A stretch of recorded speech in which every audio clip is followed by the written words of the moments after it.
right, we are back. It is the Built by Vitality podcast. My name is Steve Pinkerton, and as always, I am sitting next to Mr. Philip Lewis. Philip Lewis.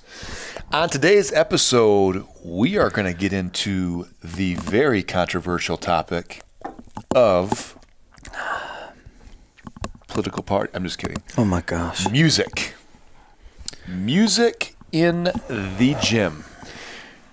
Vitality's been around for a little over 12 years, and music is something that has the life cycle of it just continues to go all over the place. Yeah.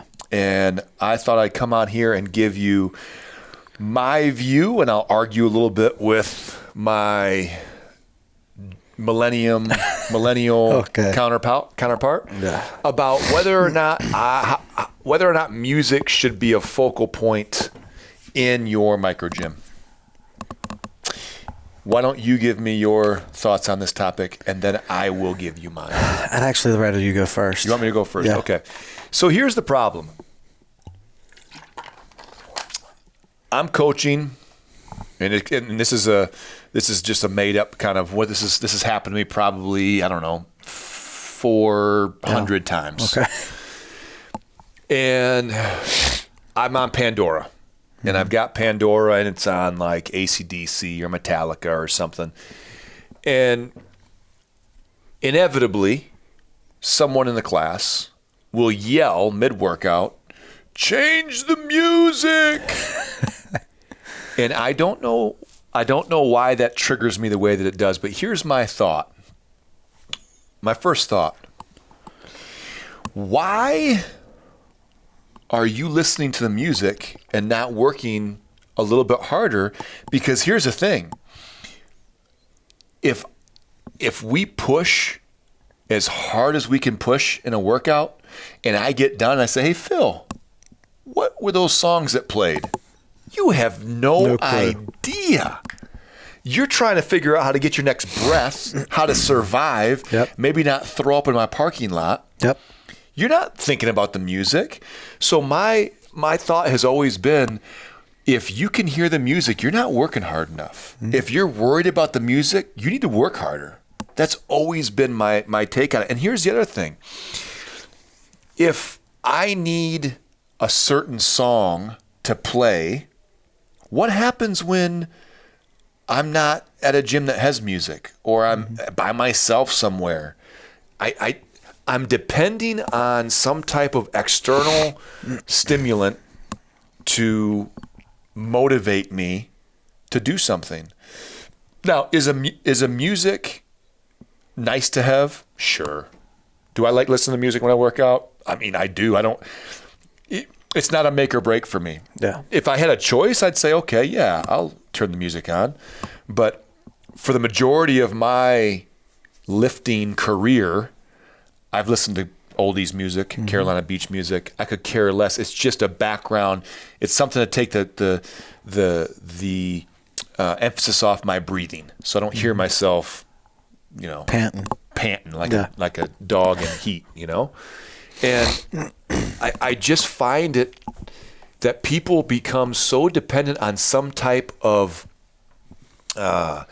external motivation that they're unable to internally create the discipline that it takes to do what we do, which is exercise, which is, whatever. I mean, to me, this is similar to, I saw it yesterday, as a matter of fact.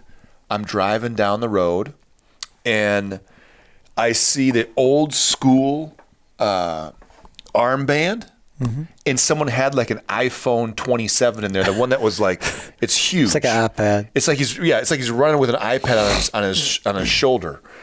And look, I get it. You want to have some music when you run, but son of a gun, that thing weighs like 4 pounds. It's extra work. I mean, and you're trying to adjust it as you're running. It's slipping all over the place, and it's just, gosh, what if you just left it at home? What if you just went outside and got in your head and said, you know what, I'm just gonna reflect on what I want to do tomorrow, what I did today, and just have a little me time. Yeah. So that's where this kind of stems from. And I will give you devil's advocate, which I'm sure you're going to give me, because there's a lot of gym owners out there that are like obsessed with, I gotta have this playlist. It's gotta hit the beat when the workout starts, and it's gotta end. And if it's a 16-minute AMRAP, I gotta have it come up and down and match the heart rate and match whatever. I said, good gracious, what are we, a DJ or are we a gym? What are we doing here? And if the last thing I'll say before I turn this over to you, if you give a mouse a cookie, what happens? He'll come back for more. He's gonna want a glass of milk. Yeah. And then if you give him a glass of milk, what's he gonna want? I don't know. Maybe another cookie. Okay. So my point is, we can either do one of two things as coaches or gym owners, however you want to, whatever your role is.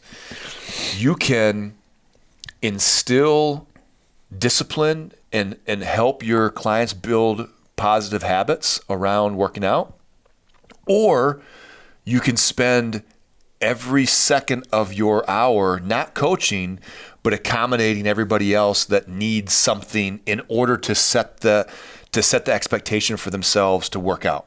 Because today it's the music. Mm-hmm. Tomorrow it's, I got to have a fan blowing on me from the northeast, and I got to have the light just right. The bay door crack. Yeah. I mean, pretty soon you're going to have a laundry list of things that everyone's going to need to feel like they can work out. Mm-hmm. So that's why I kind of take this hard line, and people think, he's such a, he's just an ornery old, 12-year veteran who wants to punish his people. No, it's not the case at all.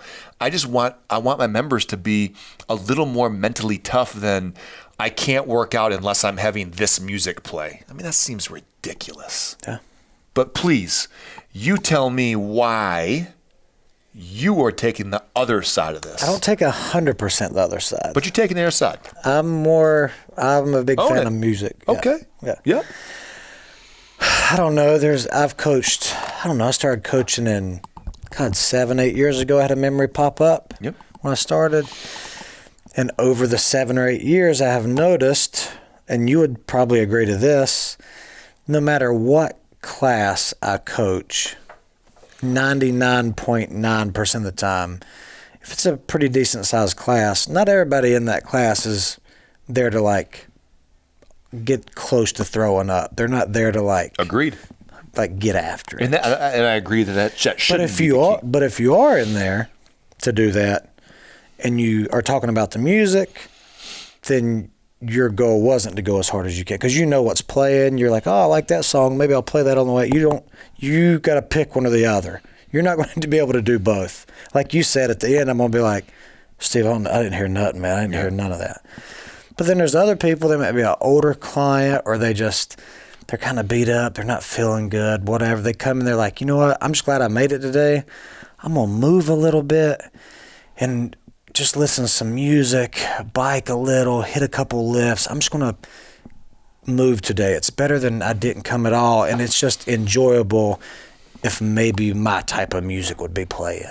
Mm-hmm. I don't know. Okay. Or, for me personally, if, say, we're doing squat clean max, my last max was 250, and now I'm trying to go for a PR, and a country love song comes on. Mm-hmm. Me personally, maybe that's a mental thing I got to get past, but me personally, I'm not going to attack that lift as hard as I would as if one of my favorite songs came on, or my genre, or something that was more upbeat, or something that got me in the zone to hit that. I don't know. Maybe I would do better at that lift, okay. But on the flip side, that's why I'm kind of both. That shouldn't be the reason I PR. Can I tell you? I think it just helps. Can I share 2 stories with you? Yeah. I'm going to write this down before, because, as I'm getting a little bit older, I sometimes forget things. Excuse me. I want to talk about high school for a second. Okay. And let's see, then we'll talk about this story. So I want you to picture 17-year-old Steve. All right. Man. I'm from northern Michigan. Yep. Basketball was my life. It's all I did every day, all day. And we had like this playlist that we'd come out in our varsity games to. Mm-hmm. And when I was a kid, I remember sitting in the stands watching the varsity come out, and they'd always come out to Guns N' Roses, Welcome to the Jungle. Yeah. You know? And I remember sitting in the stands being, as a kid, like, I can vividly feel like the hair on the back of my neck stand up right now. Like, all I wanted as a kid was, man, I cannot wait to do that.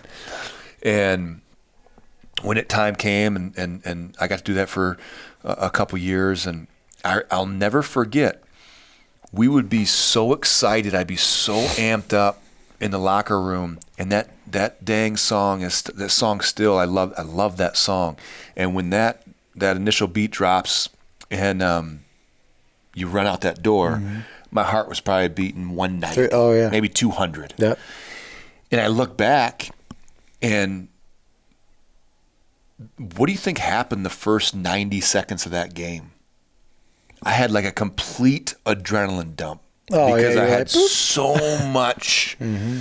I was so anxious and so excited and so, just I wasn't able to control a lot of that because the music put me in a spot where it got me so ready to go.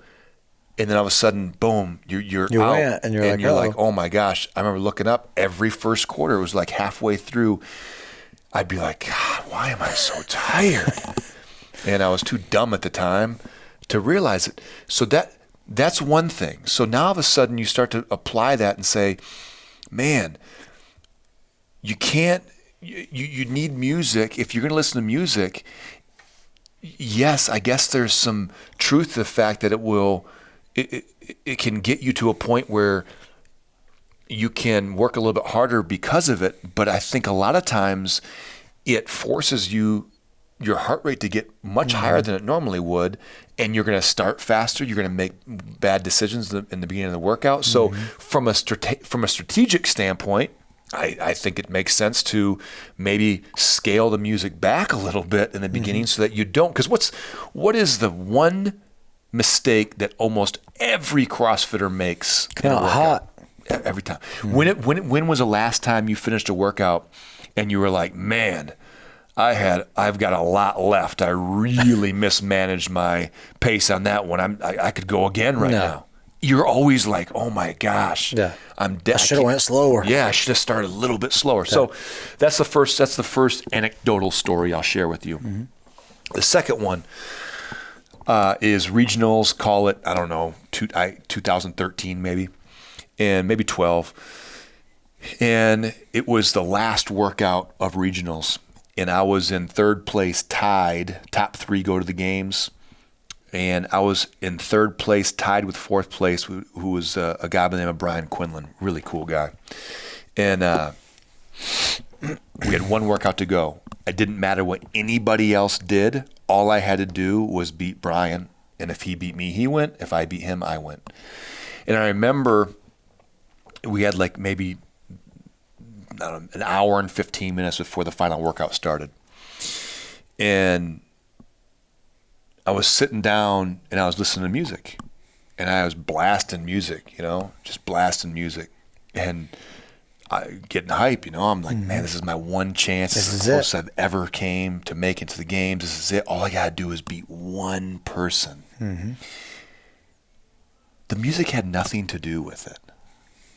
Do you know why I lost that workout? Because Brian was better? Because Brian was better. Yeah. He was a better deadlifter. He had better muscle ups. He had better toes to bar. And those things came up in the workout. Okay. It wasn't because my playlist wasn't right. It had nothing to do with it. It's true. And the reality is, maybe listening to all that music before, again, my heart rate's probably at a 120. You're already nervous because you're about to do it. As I'm just listening.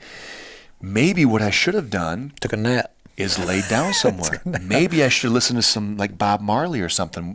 Back in I used to always, in the open workouts, you weren't with us at the time, but at the old Vitality, me and Jason Beatty were training partners.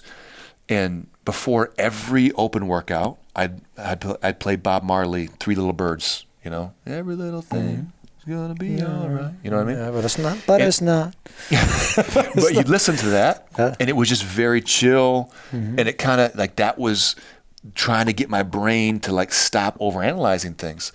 And so those are just two stories of how I think music can really be a detriment to what your goals are. Now, I get it. People are sitting there saying, well, I'm not going to the games. I'm just trying to work out. I'm with you. But my other point to this is if you're depending on something to set the conditions for you to do a positive thing like work out, you're really putting yourself, it's like caffeine. What if you always have to have caffeine before you work out? And what if you forget your caffeine? Yeah. What if you can't get it? What do? You just don't work out? You don't work out, yeah. Or you just feel then the reality crappier is, here's the reality. The reality is, if most people, if they're doing some type of caffeine before they work out, whether it's coffee or whatever, and they don't do it, they don't get that, they're not going to work out. Yeah. Because their bodies are not going to feel good. Yeah. And they're in their head being like, oh my gosh, I feel terrible. So that's why I think there's so many people, instead of worrying about the music, I get it.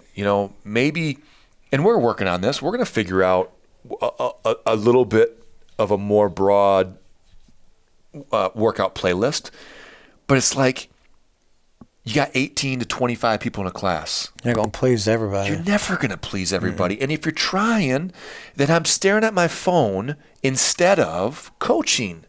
And the whole idea behind group class fitness is to get some type of individual feedback saying, hey, here's what I think you can do better. Here's what you're doing really well. I can't do that if I'm worried about the music. And, that's where I kind of feel like we're doing ourselves a disservice by putting so much emphasis on music. And, here the bottom line is, if you're thinking about the music and you're listening to a song that you don't like, then you truly, maybe you're not at the gym for the right reasons. You want to get better. Remember what I used to do when people used to complain about the music? Yeah. I'd put the old beach music on, or I just turn it off, and maybe that's not the right answer. Maybe that's, I get it. People pay. Hydrate. Can I have a glass of water? Nope. Yeah. Now, I never told people they couldn't get water, except for Spencer that one time. Yes, exactly. That was good. That was the best day of my life. Should we tell that story? We want to tell that story? When we were doing Murph? Yeah. Steve said. Spencer's first weekend? Yes, Spencer's first time here. We're doing Murph, and we're all gathered up. Steve says, but it's not members. Nope, it's coaches. It's just coaches. Yeah. It's like me, you, Agnew, Spencer, just mainly coaches. And he says, all right, guys, before we get started with this, remember, nobody gets water till the last person finishes Murph. Yeah, the vests don't come off until the last person's in. I said, oh my gosh, I wasn't thirsty until you said that. And then I had to go drink a bunch of water at the water fountain. I asked Nate Agnew, I said, hey man, is he serious? He said, yeah. I said, oh my gosh. My mouth got dry instantly.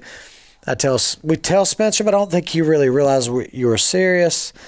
He goes to do a second mile, and right before he goes out the door, he picks up a water bottle, and Nate yells at him. He's like, nope, no water. And Spencer looks right when he's about to take the drink. He got mad. He threw that thing like a baseball and then went out the door for his run. It was classic. And I think, and I've always enjoyed the mental part of things like that, because, the reality is, no one really needs water during a workout. I'm not saying you can't get water. Well, if coaches and Murph, that's a different story. I feel like that's something that we need to build a little mental toughness with. But I would never tell my members that. I would never tell my athletes that. But at the end of the day, you don't need water. Water is a crutch to use an excuse for why you need to slow down, because you're afraid of you fear the intensity, and that's okay. And you mean, like, people will be like, what's he talking? It's like, you mean a constant workout that doesn't involve breaks. Yeah. If you're doing like bike sprints with 3 minutes rest in Do between, whatever you want. it's kind of like a boxing match. They go sit in their corner, Yep. take a little swig of water, they go back. But during the actual bike sprint, you don't slow down, be like, "Hey, water!" Yeah. And then you go back to sprinting. If we have a task-oriented workout to where when you finish the workout's over, I never understood, you know, the idea of stopping to go get water. Like people During it. survive much longer than 18 minutes without water. Yeah. Now, do you want water? Yes. Sure. Yeah, you do. But Well, I wanted water when I was underneath you yesterday in the headlock. I'll tell you that. there's a couldn't lot. get it. There's a lot of times where your mind plays tricks on you, and no matter who you are, we are lazy, innately lazy creatures. That's just the way we are. That's the way we're wired. And if you give into that and you start giving yourself a list of demands of what you must have in order to work out, and one of those is music, then you become this person that if your battery dies on whatever music you're listening to, or your phone's not charged, whatever it is, you're not going to go for a run. You're not going to work out. You're not going to do these things. And again, to be perfectly clear, I'm a big fan of music. I love it. I will sit in the hot tub with Charlie and we'll play oldies music, and I'll tell her like all the songs I love. They'll play, and I'll talk about when I was a kid and how much I love that type of music, and we'll listen to it. It'll be great. But I don't make it a part of, when it comes time to be disciplined with something, whether it's working out, whether it's, I guess you could say jiu-jitsu, like we don't ever listen to music in jiu-jitsu, and I've never once, I wouldn't be able to hear it. I've never once been like, man, I'd really be able to hurt Philip more if I had a good playlist playing. Like that's never even crossed I my bet you if mind. Steve put on Guns N' Roses, I'd probably be in a cast. I don't know. I'd probably be in a cast. I'd be sitting here, welcome back to the Built by Vitality podcast. I've been a sling. But the cool thing about, that's another good example. They don't play music. Steve doesn't play music over there. And on Saturdays or Sundays, sometimes they'll have it in the background. But I've never heard one person talk about music as like, oh, I need, no, I could care less. That's the last thing I'm thinking about. I'm thinking about surviving and not getting choked out by, 50 people. But again, I think that once you build that little luxury in, it's hard to get out of it too. It's hard to, once you've got your playlist and you've got the music and you now all of a sudden, instead of before the workout starts, you figuring out, hey, what's my goal here? Mm-hmm. What's my strategy? You're like, man, I really hope he plays whatever. I hope he plays Morgan Wallen, I don't. So I just think it's one of those things where you don't need to spend 2 hours on a playlist that matches every type of workout that you're going to do. Now, do I think there's a place for it, like the Soul Cycles? I would probably, I'd say that is a little bit different because you're doing some type of aerobic. You're doing an aerobic type of class. I could be swayed to that. But it's also what they've built their brand on. Mm-hmm. Like they've built their brand on this crazy person on a cycle and flipping head banging on the front, doing all kinds of crazy stuff. That's their brand. I don't want the brand of Vitality to be, oh man, they've got some really good music there. And the reality is, if we surveyed people, I bet you they would. The majority of people would say, yeah, we don't like the music here. And you know what? Okay. If I'm going to suck at something, I'm okay with that. I'm okay that I'd much rather put my time elsewhere into different parts of the business. Now, with that said, what did I do? We're going to create a 50 to 60 song playlist with some updated music, with some different genres, a little bit of Philip music in there. What's that mean? Not much. What does that mean? You kind of have a unique taste. Do I? I would say, yeah. I don't think so. I don't recognize a lot of bands that you listen to. That's just me. Okay. You know, I don't you're a recognize yours. connoisseur. I don't recognize yours. Exactly. That's right. But I'm cultured. You're not. What does that mean? That means that You're old and I'm not? What does that mean? that means like real music, 60s and 70s. That's what, that's kind of where we built the culture of, true artists. I think we found the issue with the whole music thing. What, me? The owner. It might be. It might be. We play a little bit of Bob Marley followed by Lil Wayne. It'd be a good playlist. So, we've made some changes, and that's just something that at the end of the day that people, they pay a premium to come to a gym, and we'll make the accommodations the best we can. But it's not something that, we've, invested a ton of time into. We're just, we've noticed that there's been some grumblings, but I will tell you this. I've been yelled at once by music. Yeah, I don't get a lot of it because I think people realize that, Not like, hey, Phil, can you change the song? Like, they were mad. Yeah. And I blamed it on Brent.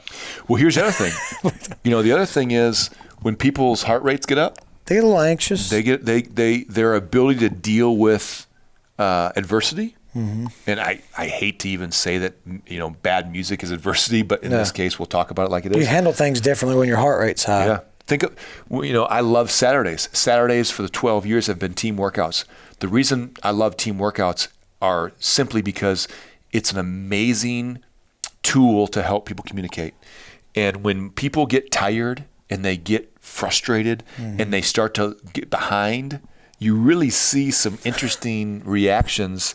And I think it's a great way to develop that that skill of figuring out how you're going to deal with it. Like, what happens when 2 minutes into a workout that you're going to lose? What happens? Do you give up? I see a lot of people give up. A lot of people. As soon as they don't think they can win, they're done. And then, over the years, the longer people are here, the better they get at, we might not win, but we're gonna push as hard as we can, and we're gonna force them to bleed a little bit to beat us. And I love that part of it. So yeah, when people get high heart rate, middle of the workout, and they're frustrated because they had to put the kettlebell down, now they're looking for something to yell about. They're looking for something to be mad about. And I guess that happens to be that the music is one of the things that they are upset about. And other things, like the weather. It's cold in here. It's too hot in here. Yeah. It's too crowded in here. Everything starts to kind of come out into this kind of like weird. There's too much going on. Buffet of okay, well, listen, take a deep breath, get yourself under control, and get back to work.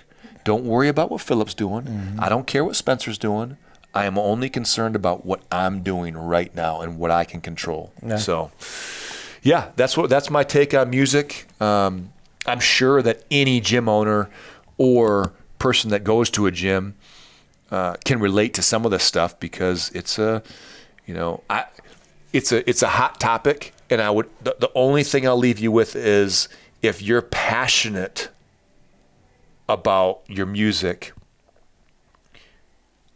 I'm okay with that, but don't be careful. Yeah.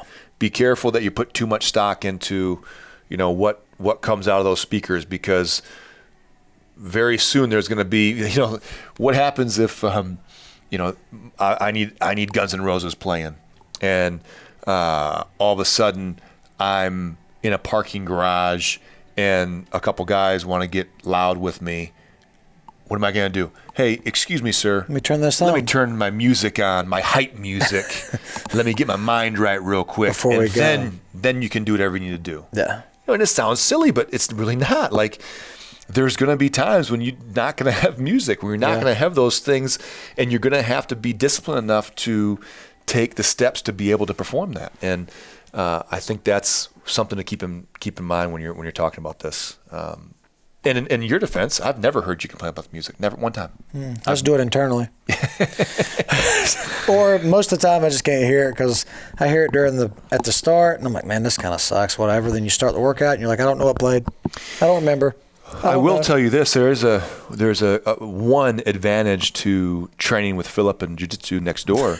There's been so many times where I'm on top and I'm trying to submit him, and he starts kind of talking to me or singing to me or doing something, and it's kind of like having my own personal jukebox there, a lot of times. The other day, I think I sung "Stand By Me" really soft, but I don't think you heard it. You were so focused on snapping my arm.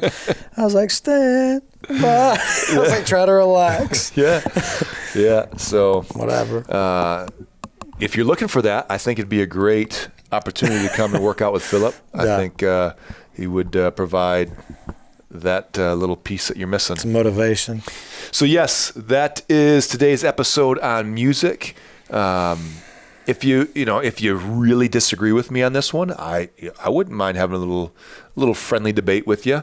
Friendly, because it's okay. We're allowed to have some differing views. Me and you have a lot of them. Yeah. If anybody's mad about this, be mad at Steve. Okay. Yeah, I can handle it. And I'll be his friend. I'll be his friend for the next one. All right, guys.